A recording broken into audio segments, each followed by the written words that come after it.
Overall annual inflation has declined every month for the past year, and our economy continues to grow. In the longer term, the United States remains the world's largest, most dynamic, and most innovative economy, with the strongest financial system in the world. Fitch's decision is puzzling in light of the economic strength we see in the United States. I strongly disagree with Fitch's decision, and I believe it is entirely unwarranted. Well, guys, Janet says it should be okay, nothing to worry about, so it should be fine. But amidst swirling currents of political uncertainty, economic challenges, and shifting global dynamics, one thing becomes undeniably clear, and that is the need for a safeguard against the erosion of the traditional systems. As we witness potential strains on democratic institutions, burgeoning debt, and calls for an end to dollar dominance from Brics, the significance of Bitcoin continues to gain momentum. The hardest money ever created is set to take the world stage. We get a lot to cover. Let's get it. Warning from Fitch, even though a lot of investors have said that it doesn't change their opinion on what happens with this, they do say that Fitch raises some valid concerns. And one of the things that Fitch pointed to was governance, that it has gotten much more complicated, much more difficult. What are your thoughts when you hear this downgrade? Well, I was concerned. Let me just put it in perspective. I got elected to be governor of West Virginia in November of 2004, and we had a low credit rating from all three, Fitch, Standard & Poor's, and Moody's. First thing I did a week after I got elected in November, I didn't take office until the second week in January of 2005. I went to New York, and I asked all three. I went to all three offices, and I said, tell me about my state. I just got elected CEO of a company called West Virginia. Tell me what you think about it. And they gave it unfiltered truth about where our challenges were and why we were in a downgrade situation. I said, what can I do to improve it? My Achilles heel was my workers' comp, and it was basically killing our state and our employment and our economy and everything. So I had to go back, and with 1 week, we changed, and we privatized workers' comp, and now we have the lowest rates in the country just about on workers' comp. It's a great place to do business, and people have come, and we've grown. So I know it means something. So what I did yesterday, I called Paul Taylor, CEO of Fitch's, over in England, got him last night. We had a nice talk. And he explained to me, he said, listen, it's been 12 years since Standard & Poor's is downgraded. He says, nothing's going to happen, Joe. He says, I don't think anything's going to happen anytime soon. But we can see this for the last 20 years. So when you look at 21 years that we have spent more than we've taken in, you can blame whoever you want to, starting with George W. Bush up to present.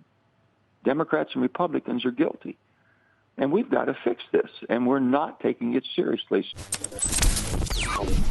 And I agree with Manchin. No one takes it seriously. We're spending more and we're not doing anything to make sure we balance it out. And I mean, it's basic math. And this path is unsustainable. So unsustainable that Senator Thomas Carper, a sitting congressman on the Senate Finance Committee, is literally shorting the United States economy. Yes, you heard me right. A sitting congressman on the Finance Committee. I don't know. I think he might know something. He probably saw this. The U.S. is dramatically increasing its debt in the next 12 months to finance $2 trillion in deficits plus refinance all the maturing debt at higher rates. Completely sustainable. Recipe for success. Now let's continue to dive down the debt spiral because it is ugly, as the U.S. debt is expected to rise from 98% of GDP in 2023 to 118% GDP in 2033. But by 2053, debt to GDP is expected to hit an alarming 195%, and the Weimar vibes are getting stronger as the Fed's ownership of U.S. federal debt has recently plunged to 2014 levels. Inevitably, this means money printer going burr. I mean, just think, they're going to have to print money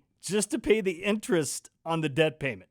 That's where we are in the story. And the U.S. government, of course, major debt problem, but also U.S. adults with more credit card debt than total savings. And this is from the Federal Reserve Bank of New York, 2021, 21%, 2022, 27%, 2023, 36%. So the effects of interest rates are starting to trickle down everywhere else, and we are approaching the DEBT spiral, as our friend Greg Foss would say. Man, that is sad. And again, it points points as to why Americans need Bitcoin. But let's check this out. Okay, Fitch says governance deterioration lowers confidence in government's ability to address fiscal and debt issues. This was from Zero Hedge. But again, think about this. They're saying that there is a continuing and dwindling faith in the U.S. to be able to finance their debt and to have faith in the government as a whole, because it's looking more and more like the jig is up. The government is borrowing about $1 trillion every 3 months. The DEBT spiral is coming, and Peter St. Onge said the debt tsunami is here. Let's dive into this clip real quick.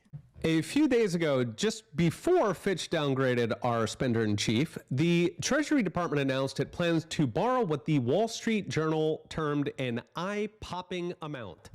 $1 trillion over the next 3 months alone, and a projected $1.85 trillion over the next 6 months. Both were 40 to 50% higher than Treasury's last estimate just 2 months ago.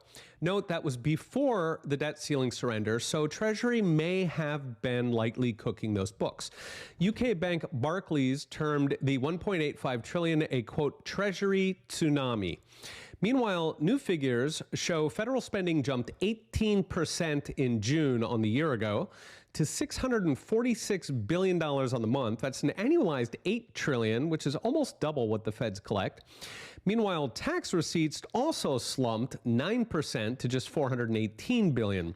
That comes to a $228 billion hole on the month alone, which is roughly $7 billion of fresh debt per day. All right, this is crazy. Did you hear that number he said? And that's per day. Guys, I think this goose is cooked. But not just the Bitcoiners, but the rest of the world is waking up and starting to see, all those conversations Bitcoiners have about how we have to work for a money that someone else can make for free. The effects of inflation on society. The way that the U.S. has weaponized the dollar, the SWIFT system. The way that they sanction people. But what I'm trying to get at is the world is waking up to Bitcoin. I'm going to show you this clip. This is big, and you're going to want to check the subtitles, but this is a big one. It is the president of Brazil calling for an end to dollar dominance. Let's spin it. Nós vamos discutir a entrada de novos países e eu sou da opinião que quanto mais países quiserem entrar, se tiverem o cumprimento das regras que nós estamos estabelecendo, nós vamos aceitar a entrada dos países. Os senhores e senhoras, para o nosso país. Todos e todas têm acompanhado. Então, a palavra, então, presidente da República, Luiz Inácio Lula da Silva. Já viajou para a Arábia Saudita e todo mundo sabe que eu defendo a ideia de que a gente tenha uma moeda própria para fazer comércio entre os países. Eu tenho dito publicamente, por que o Brasil precisa de dólar para fazer comércio com a China? A gente pode fazer as nossas moedas. Por que o Brasil precisa de dólar para fazer comércio com a Argentina? A segunda coisa é que eu acho que o Banco dos Brics tem que ser mais eficaz e mais generoso do que o FMI. Ou seja, o banco ele existe para ajudar a salvar países e não para ajudar a afundar países.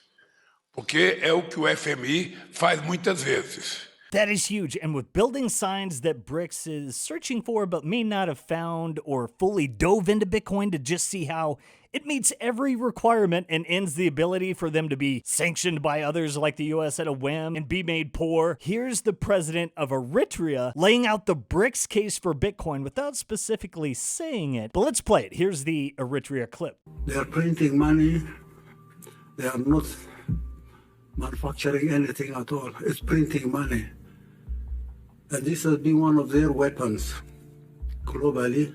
The monetary system, the global monetary system, controlled by dollar and euro, has been used. Sanctions here, sanctions there, sanctions there, grabbing this account, grabbing that account, has been one of their tools. This is not going to continue indefinitely. And we need a new financial architecture globally. Not controlled by euro, not controlled by the dollar, not controlled by other currencies.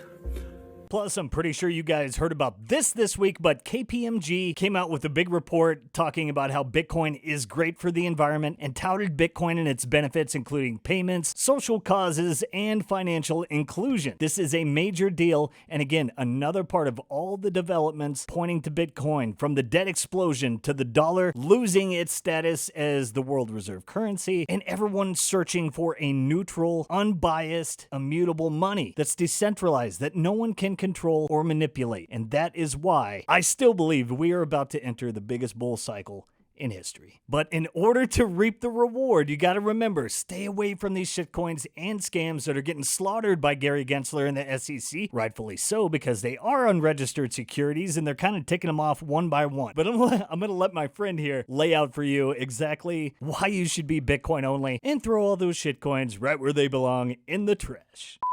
Crypto, you don't need the anxiety. Before you bought the bullshit fantasy coin, your life was good, but then you made some money and became greedy. Now the bullshit coin is and nobody can tell you when it is going to be Even the motherfucker who convinced you to buy the bullshit coin, who told you that it is going to be the next big thing, that motherfucker is nowhere to be found. You are on your own. And all you can do is cry about it in the shower and hope and believe that your bullshit coin will go up in price again so that you can sell it and make some money and buy some more and then get all over again. That is crypto. In 1 minute, he totally laid it out for you, and that is crypto. Don't shitcoin.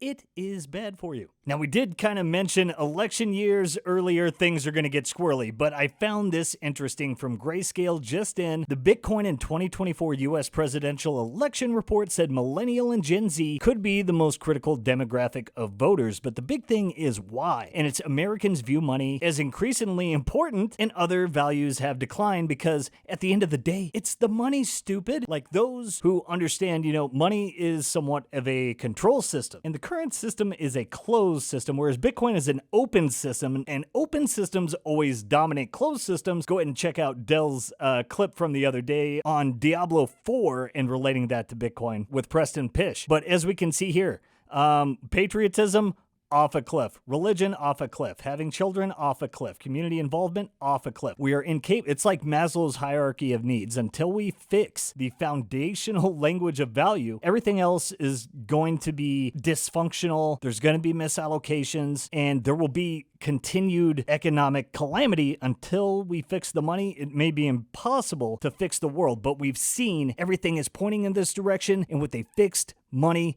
maybe we can make that happen. But this gets us into the other side of today. Now, Brics and all these countries, they're not just on a whim, screw the dollar, we're out of here. There's a lot of things that have been going on, not just economically, but in the US, but, you could say socially and politically. And there was this recent clip of Joe Rogan where he said the US was a banana republic. And I think this is a big deal and something those around the world are seeing, further driving faith in the US and the dollar to diminish and fueling inflation, more global tension. But it's also a strong sign for Bitcoin as well. Let's play it. These are like the actions of a banana republic.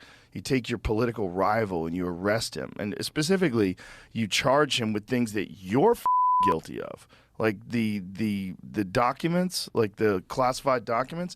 Biden's guilty of the exact same issue. You gotta respect the level of deceptiveness that's been used. I mean, look at what Hillary did, going and saying, hey, it's Russia, but it was really, what she was doing, and now they're using a similar play as well. I mean, let's see if Joe Rogan is out of line, because I don't think Brics and the world are just waking up to the fact that they have to work for a money a select few can make for free, but also the statement from Rogan that America is a banana republic definitely diminishes the relevance and appeal of the dollar. But he's not far off, and I'm going to tell you why. What would you see in a banana republic? And you tell me if you see that today. Political instability in a scenario where the U.S. were a banana republic, political stability erodes. There would be see frequent changes in leadership, contested elections, a lack of adherence to democratic norms, and that would become more common. This could also lead to protests, demonstrations, violence, as different factions vie for power. Nope, definitely don't see any of that anywhere. But what about corruption? You know, banana republics known for corruption within government institutions, and this would increase significantly. Officials might exploit their positions for personal gain. Maybe they embezzle public funds. May see some bribery. This weakens the trust citizens and others around the world have in their government. But are you starting to get the picture? Another thing, banana republics,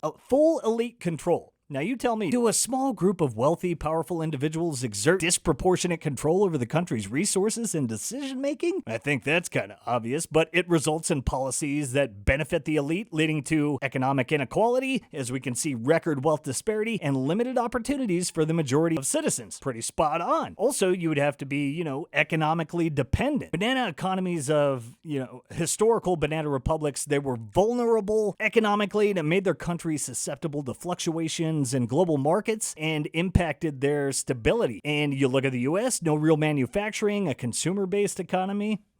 Pretty easy for foreign powers to interfere with the banana republic. External powers, multinational corporations, they might exploit the country's resources without regard for local interests, and this leads to economic and political exploitation, further undermining the country's sovereignty. I don't know, the WEF, not to mention the tomfoolery involving crack and hookers in some guy's computer, but you don't have to go too far to see all that today. Banana republics, not known for strict laws, well, for some, but you would have a weakened rule of law. The rule of law might deteriorate with selective enforcement of laws and lack of accountability for those in power, leading to human rights abuses, erosion of civil liberties, and a loss of trust in the justice system. Rules for thee, but not for me. And another big one, you can't have a free press in the banana republic. Freedom of the press and expression would be curtailed, limiting journalists and citizens to hold their government accountable. State-controlled media or censorship would become prevalent. Well, this one has been completely blown open by the Twitter and Facebook files. I think we all know this is happening. Do you think Joe's crazy still? And one last thing, and maybe we're not quite there, but social unrest, rising economic inequality, kind of where we are in the game right now, lack of opportunities, political disenfranchisement. We see people and how they feel and what Rogan was talking about in his clip. These type of things can lead to protest, increased social unrest, and the government's response to these likely would further exacerbate tensions, and this is what happens in a banana republic. Now, we're not quite there, but it's about to get wilder in clown world as election season looms, and people, as we can see, are definitely targeting political opponents. But guys, fear not, as Bitcoin is the anti-banana republic. Decentralized and borderless, it embodies the ideals of financial sovereignty and individual empowerment. Its existence stands as a testament to the human spirit's unyielding quest for autonomy in this interconnected world. In the face of potential political upheaval, economic instability, and the fragility of established norms, Bitcoin offers a lifeline, a decentralized lifeline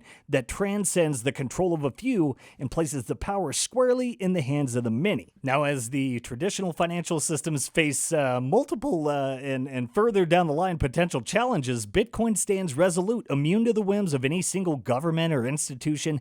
It thrives in this era where fiscal prudence is vital, and its scarcity-based design resists the allure of unchecked debt accumulation. The call for an end to dollar dominance reverberates through international discourse, but Bitcoin presents itself as an alternative that transcends borders and exists beyond the reach of geopolitical maneuvering. So as we contemplate this kind of crazy confluence of factors that are reshaping our world, let us not merely witness change, but actively embrace the tools that are empowering us to shape our destiny. In the realm of Bitcoin, we find a revolutionary force that enables us to reclaim control over our financial lives. We can navigate these turbulent waters and stand firm in the face of uncertainty en route to the bright orange future. Bitcoin is not merely a currency. It is a symbol of hope, a testament to human ingenuity, and a declaration of our determination to forge a path forward, unbound by the constraints of the past. If you like this episode, be sure to check out these recent clips from Del and I, and remember to like, subscribe, and share, and spread the Sound Money Gospel, and follow us on Twitter for the latest breaking news, and keep tuning in to Simply Bitcoin, and we will be your guide through the peaceful revolution. Until next time, guys, peace.